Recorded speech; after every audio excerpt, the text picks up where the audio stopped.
Imagine for a moment a predator for which a great white shark is nothing more than easy prey. A creature the size of a city bus that ruled the oceans for millions of years. This isn't fiction or some ancient legend. Megalodon is a scientific fact, the most successful and fearsome predator in the planet's history. Paleontologists are certain it went extinct over 3 million years ago. But why? Then, does the mere thought that it might still be hiding somewhere in the unexplored abyss make our hearts beat faster? Modern culture is filled with stories about it, and mockumentaries rack up millions of views, convincing audiences that the giant shark still roams the depths. This phenomenon is far more interesting than a simple debate over facts. It's not about the monster, it's about us, our fears, and our secret hopes. So, forget the boring scientific debates. Instead, get ready for a real deep dive into a world of primal fear, media hoaxes, and that part of our consciousness that desperately wants there to be a place for mystery in the world. Ready to find out why we can't let this monster go? Then get comfortable. The most interesting part is just beginning. Before we dive into the world of myths and speculation, it's important to understand exactly what we're dealing with. Megalodon isn't just a big shark from a horror movie. It was an apex predator, the pinnacle of evolution, a biological machine that held all the planet's oceans in fear for nearly 20 million years. To fully grasp its scale, let's forget about modern sharks for a moment. Picture a great white shark, a 6-meter predator that inspires a primal terror in us. Now, mentally triple its size. The length of the Megalodon, or Otodus megalodon as scientists call it, reached 18, and by some conservative estimates, even 20 meters.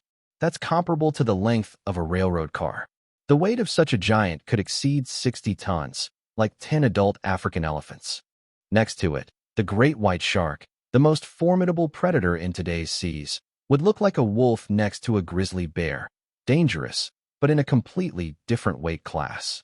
But the true crown of its evolutionary success was its mouth. The name Megalodon itself translates to big tooth, and it is absolutely justified. Its teeth, covered in the strongest enamel and reaching 18 centimeters in length, the size of an adult's palm, were arranged in several rows. If one tooth broke in a fight, another from the back row would immediately take its place. These perfect cutting tools were set in jaws that could open up to 2 meters wide.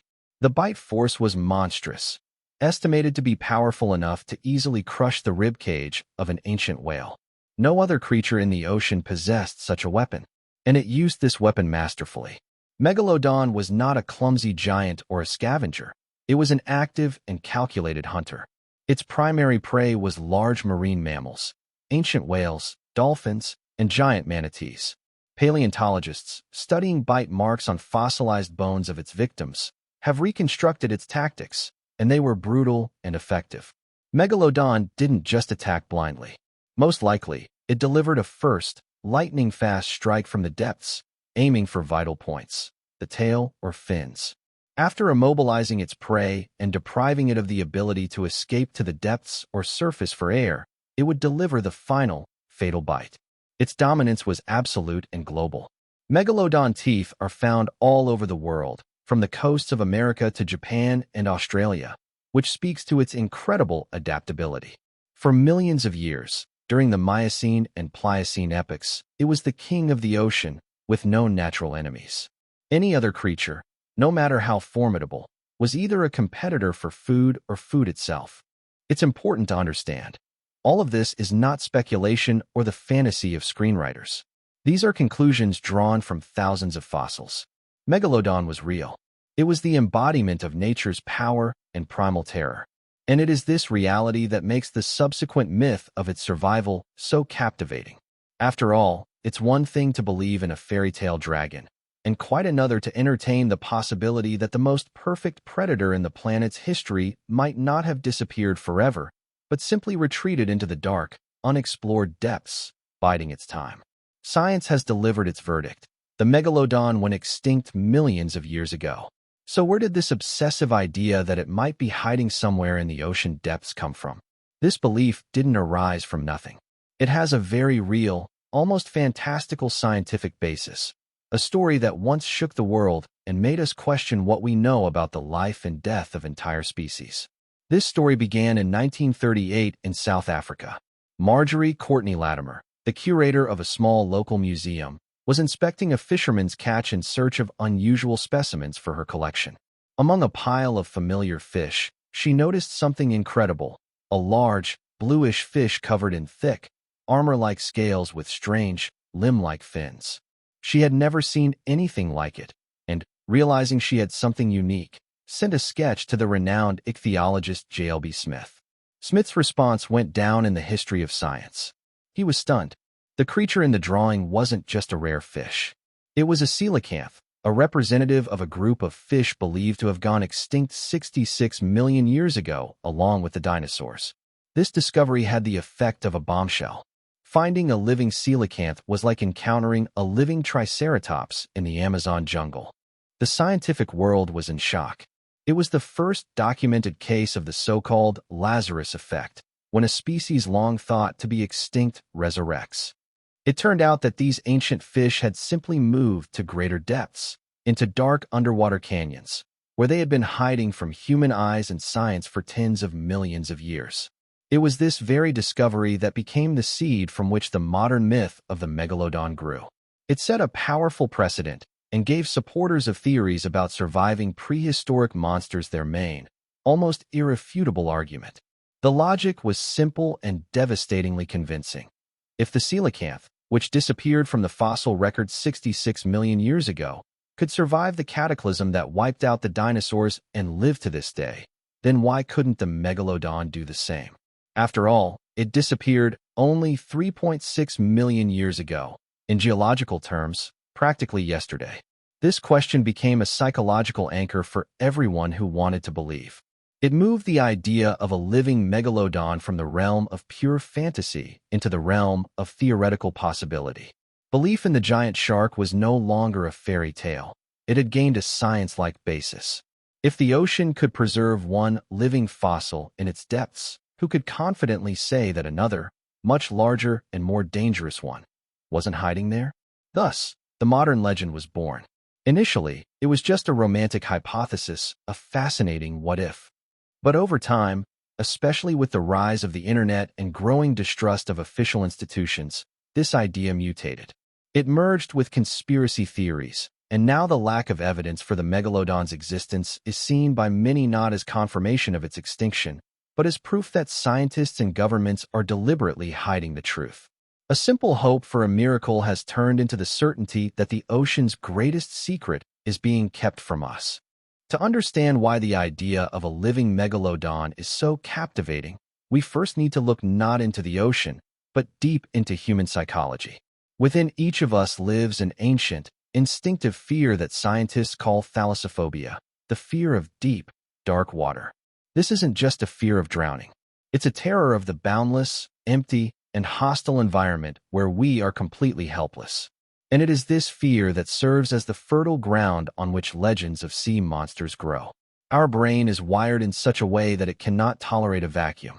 It panics at the unknown and tries to fill any gap in knowledge with something, even if that something is terrifying. And the ocean is the biggest gap in our knowledge of our own planet. Here's an astonishing fact. To this day, humanity has explored and mapped less than 20% of the world ocean. Think about that. We have more detailed maps of the surfaces of Mars and the Moon than of the ocean floor here on Earth. The other 80% is a giant, blind spot, an abyss hidden under kilometers of water. And what is this abyss? It's a world of eternal night, where sunlight never penetrates. A world of crushing pressure, capable of flattening a steel submarine like a tin can. And a world of icy cold. It's not just water. It's another universe, alien and deadly to humans. When our mind confronts such a colossal unknown, it gets to work. It fills this dark, hungry void with what it fears most. In ancient times, sailors populated this darkness with krakens and sea serpents. Today, now that we know an absolute predator once existed on Earth, our brain has found the perfect candidate for the role of the master of the abyss, the Megalodon. It's not a fantasy. It was real, which makes the fear of it tens of times stronger. This fear is also fueled by reality. The ocean depths are indeed inhabited by creatures that look like they've come from nightmares.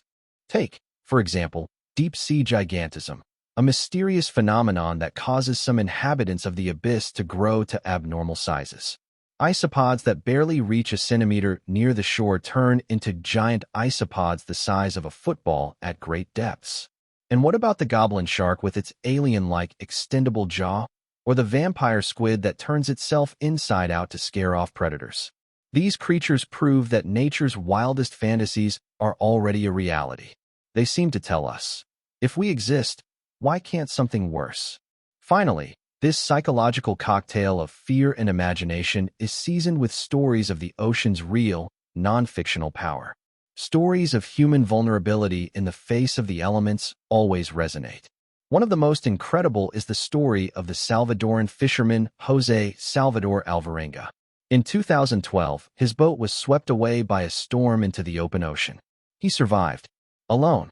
He drifted in the Pacific Ocean for 438 days, surviving on raw fish, turtles, and rainwater. His story is not about a monster, but it perfectly illustrates the main truth. The ocean is an indifferent, all-consuming force, on whose scale a human is just a grain of sand.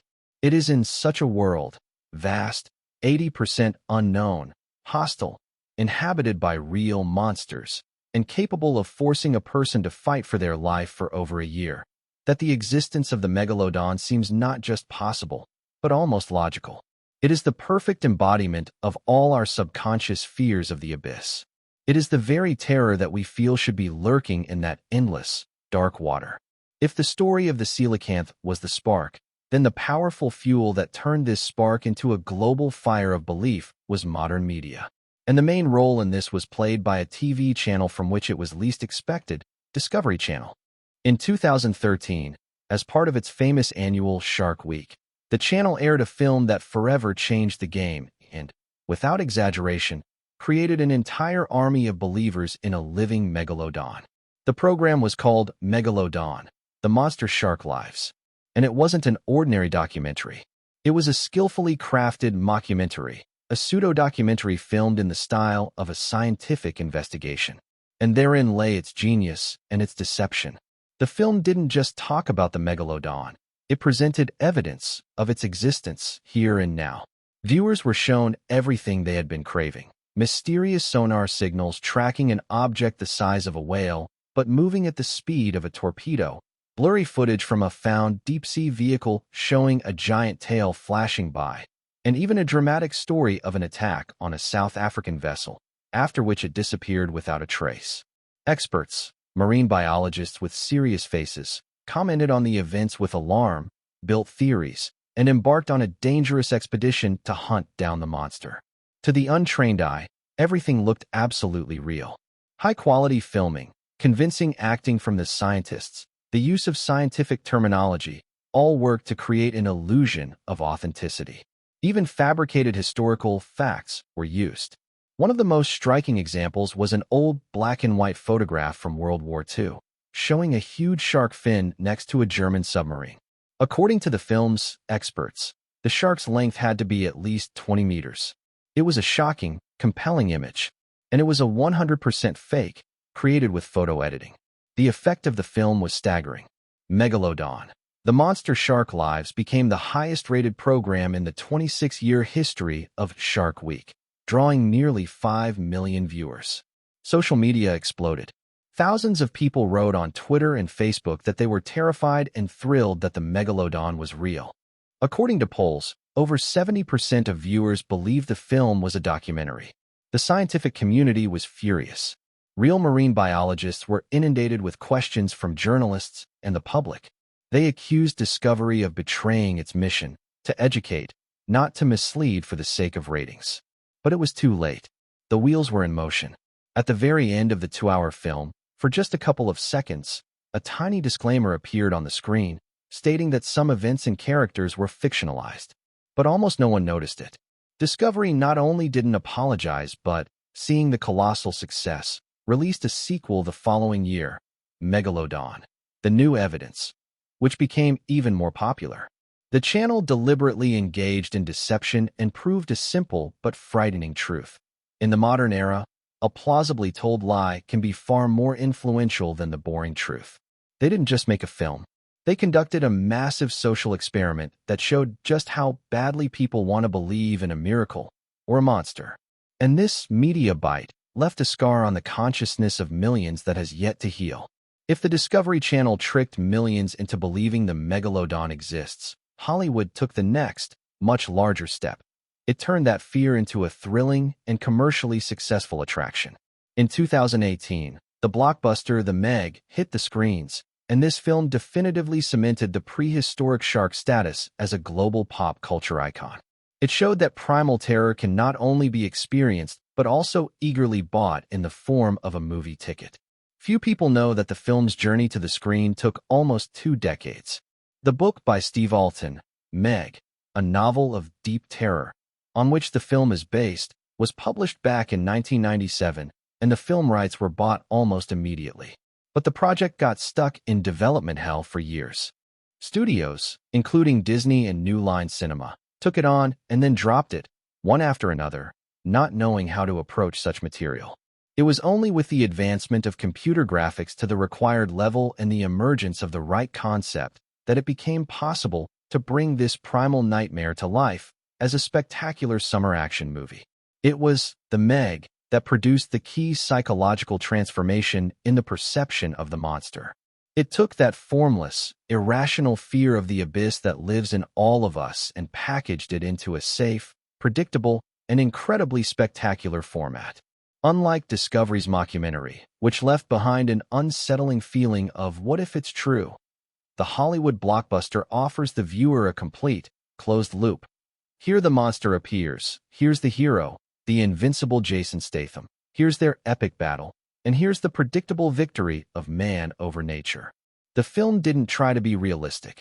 The shark reached 25 meters, survived explosions, and rammed underwater stations. But it didn't need to. Its goal was different, to turn existential dread into pure adrenaline. The viewer was no longer left alone with their fear of the unknown. Instead, they got a safe dose of thrills. The Megalodon ceased to be an elusive mystery. It became a grandiose special effect, the main attraction in an amusement park. The Meg worked perfectly. With a huge budget of $130 to $178 million, the film grossed over $530 million worldwide, making it one of the highest-grossing monster movies in history. It was a resounding success that proved audiences are willing to pay for an encounter with this monster, but only on their own terms, sitting in a comfortable cinema seat with a bucket of popcorn. Thus, Hollywood completed the process started by television. It didn't just tell a story about the Megalodon. It tamed and domesticated the fear of it. After the release of The Meg, the Megalodon was no longer a legend for a small circle of cryptozoologists and shark enthusiasts. It became a world-famous brand, a symbol of pure, unadulterated, and, most importantly, safe action. So, we have a powerful basis for belief, a primal fear of the abyss, the Lazarus effect, and an impressive media storm. But what keeps this belief alive and thriving, despite the complete lack of real scientific evidence? The answer lies in the workings of our brain, which is wired to find patterns, believe in stories, and, most importantly, see what it wants to see. In psychology, this is called confirmation bias. It's a cognitive distortion that makes us unconsciously seek, interpret, and remember information that confirms our existing beliefs. If a person wants to believe that the Megalodon is alive, their brain will act like a highly sensitive filter. It will discard hundreds of scientific articles proving its extinction, but will cling with a death grip to a single blurry photograph or an eyewitness account. A classic example of such proof is the story of the supposedly fresh Megalodon teeth. In 1873, the British research vessel HMS Challenger dredged up several Megalodon teeth from the bottom of the Pacific Ocean. An analysis of the manganese dioxide layer covering them suggested their age was only 10,000 to 15,000 years. This news caused a sensation and became one of the main arguments for supporters of the surviving monster. If the Megalodon was swimming in the ocean when humans were already building the first cities, why couldn't it survive to this day? It was a powerful wow fact. However, later, with the advent of more accurate radioisotope dating methods, it was found that the initial analysis was flawed. The age of those same teeth, like all others, was in the millions of years. But, as is often the case, the sensational discovery was remembered by the public far better than its quiet and boring refutation. Another powerful psychological mechanism is pareidolia. This is our innate tendency to see familiar patterns in random shapes: a face in the clouds, a human figure in the shadows on a wall. In the context of the Megalodon, pareidolia works at full blast. An unusually shaped large wave, the wake of a large ship, a dense school of fish, the shadow of a whale on a satellite image. For someone who wants to believe, all of this becomes the silhouette of a giant shark. The internet is flooded with such evidence, and each piece, though repeatedly debunked by skeptics, only strengthens the faith within the community of enthusiasts. And, of course, the power of a good story cannot be underestimated. Unofficial accounts from fishermen, naval sailors, or divers who saw something have enormous emotional power. A classic narrative is the story of the Japanese trawler Zuio Maru, which in 1977, off the coast of New Zealand, hauled up a huge, semi-decomposed carcass of an unknown creature. Photographs of this carcass, with its long neck and small head, circled the globe, creating a sensation. Could a prehistoric plesiosaur have been caught? Later, analysis of the remaining tissues showed it was just the decaying carcass of a basking shark, whose lower jaw and much of its flesh had fallen off, creating the illusion of a long neck. This story is a perfect metaphor. What seems to us a mysterious monster very often turns out to be something familiar, but distorted beyond recognition by circumstances and our imagination. In the end, confirmation bias, pareidolia, and the power of oral storytelling, multiplied by the limitless possibilities of the internet, create the perfect, perpetual motion machine for the myth. Every piece of evidence, even when debunked, does not weaken but only strengthens the belief, turning it into something akin to a religion. After all, in this story, the desire to believe always proves stronger than any facts. Why has this particular extinct shark, and not, say, a prehistoric mammoth or a saber-toothed tiger, so firmly captured our imagination? Because the Megalodon is not just another monster.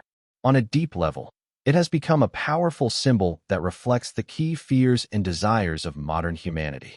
It has become a mirror of our era. First, the Megalodon is the embodiment of absolute, uncontrollable power. We live in the Anthropocene, a geological epoch defined by human impact on the planet. We change the climate, alter landscapes, manage rivers, and cut down forests. We are used to thinking of nature as a resource that can and should be controlled. And it is at this moment of arrogance that the image of the Megalodon appears, a creature that is impossible to control. It cannot be caught, cannot be studied, cannot be put in an oceanarium or turned into a tourist attraction.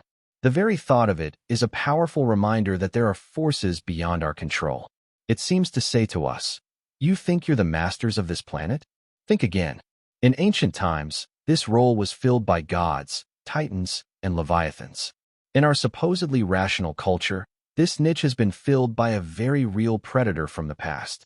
Second, the Megalodon is a symbol of a lost wild world that we long for. Most of us live in sterile urban environments, far from true, untamed nature.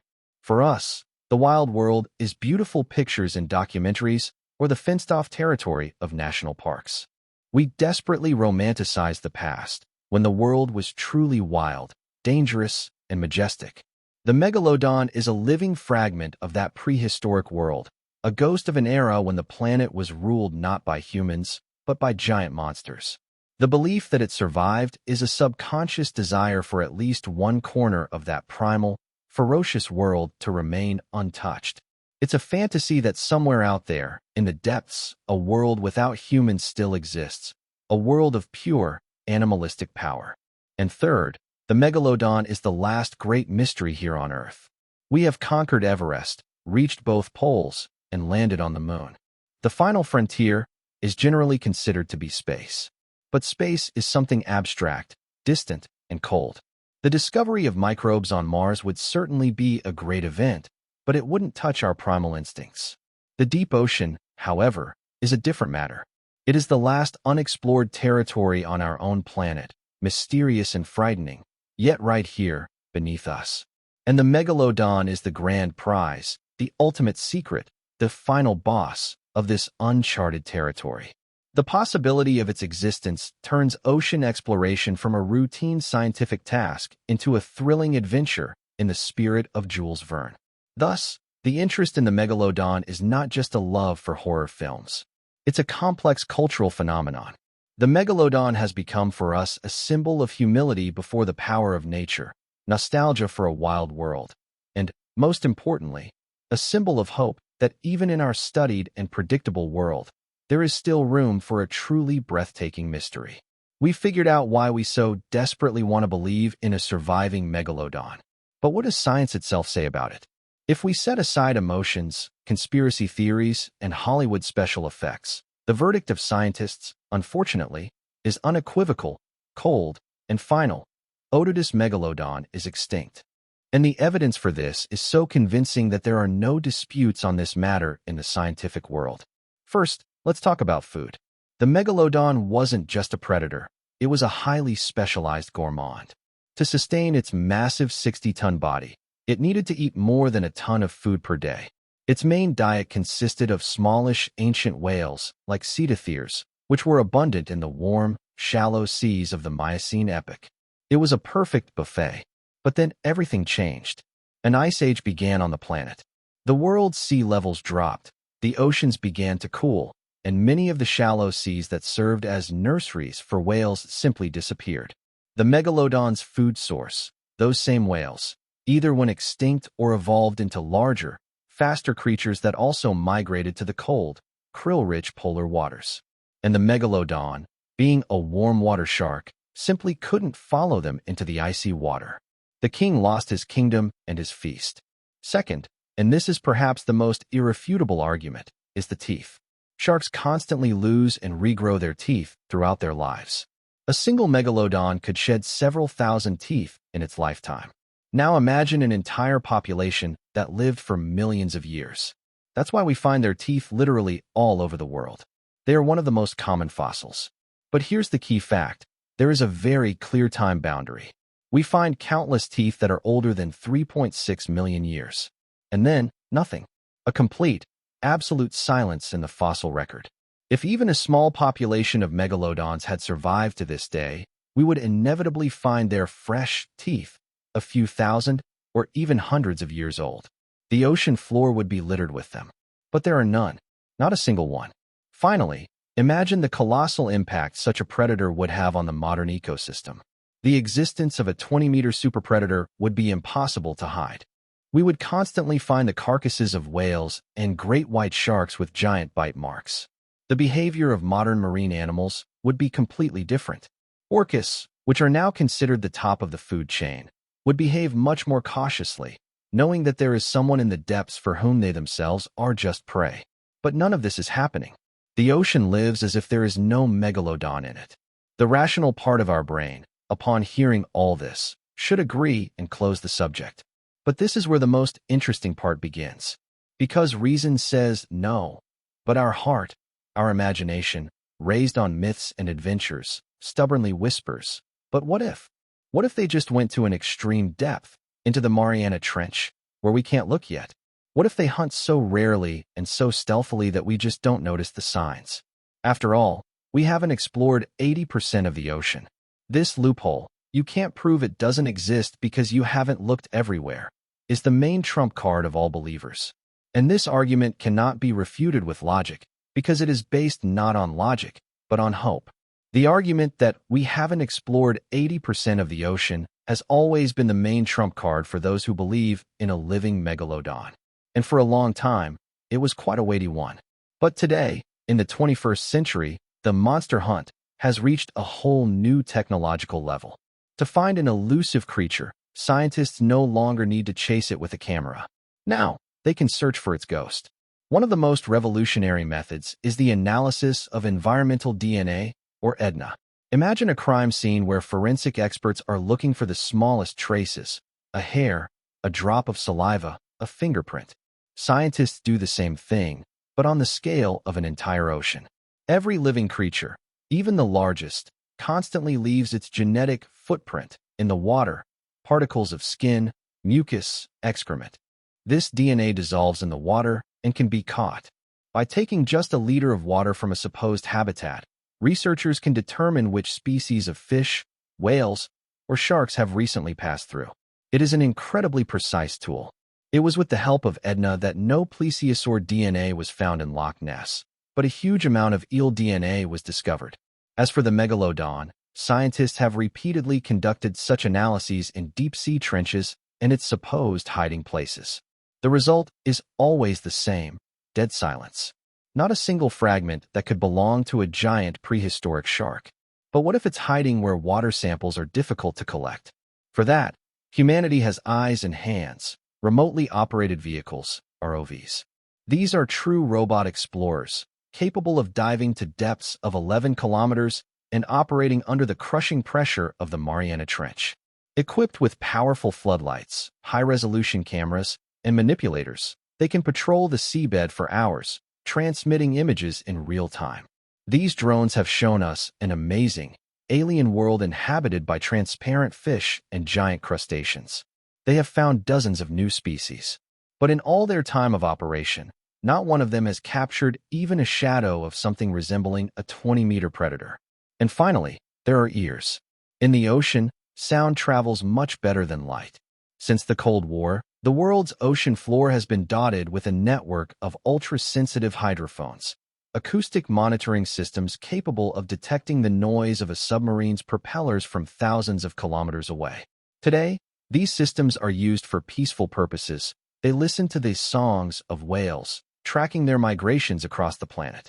Now imagine the sound a creature the size of a train car would make while devouring a whale. It would be an acoustic event of colossal power, which would inevitably be recorded. But the global ocean eavesdropping system remains silent. The result is a paradoxical picture. On the one hand, we say the ocean is unexplored.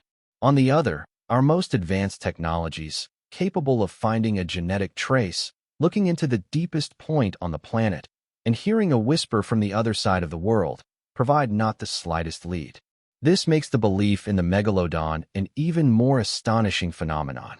Because today, to believe in it, one must ignore not only paleontology, but also the most advanced achievements of modern science.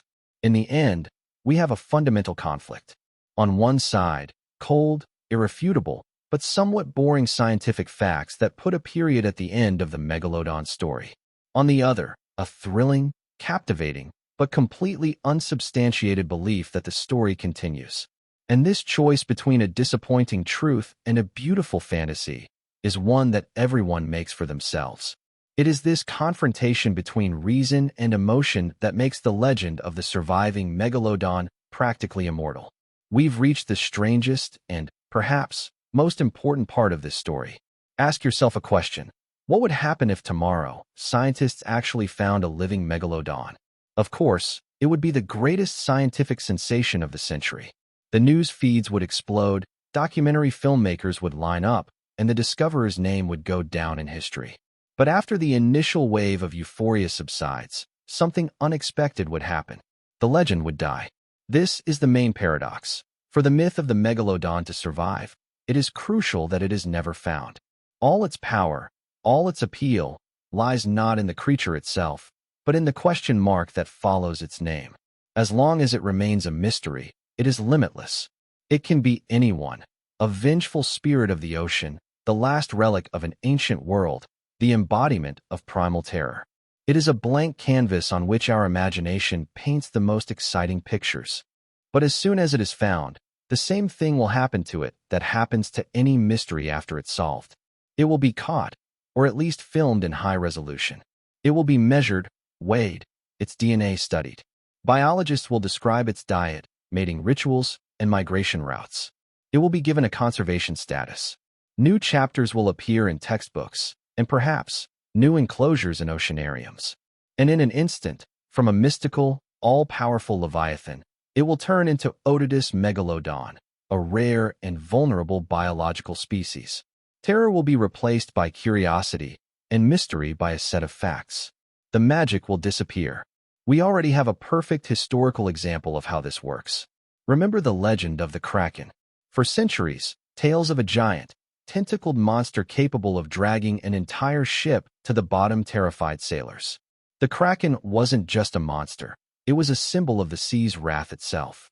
And what happened when science finally got its hands on it? In 1857, the giant squid, Architeuthis dux, was scientifically described.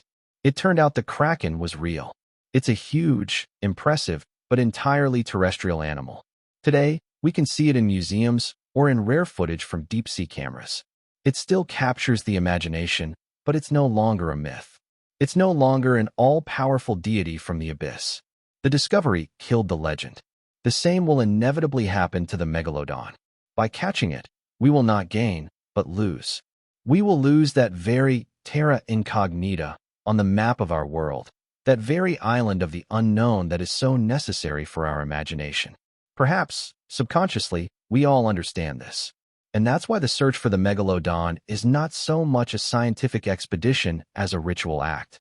It is our way of keeping the fire of belief alive, the belief that the world is not as simple and boring as it seems. We don't need the answer. We need the question itself. We need to know that somewhere out there, in the impenetrable darkness, something incomprehensible might be lurking.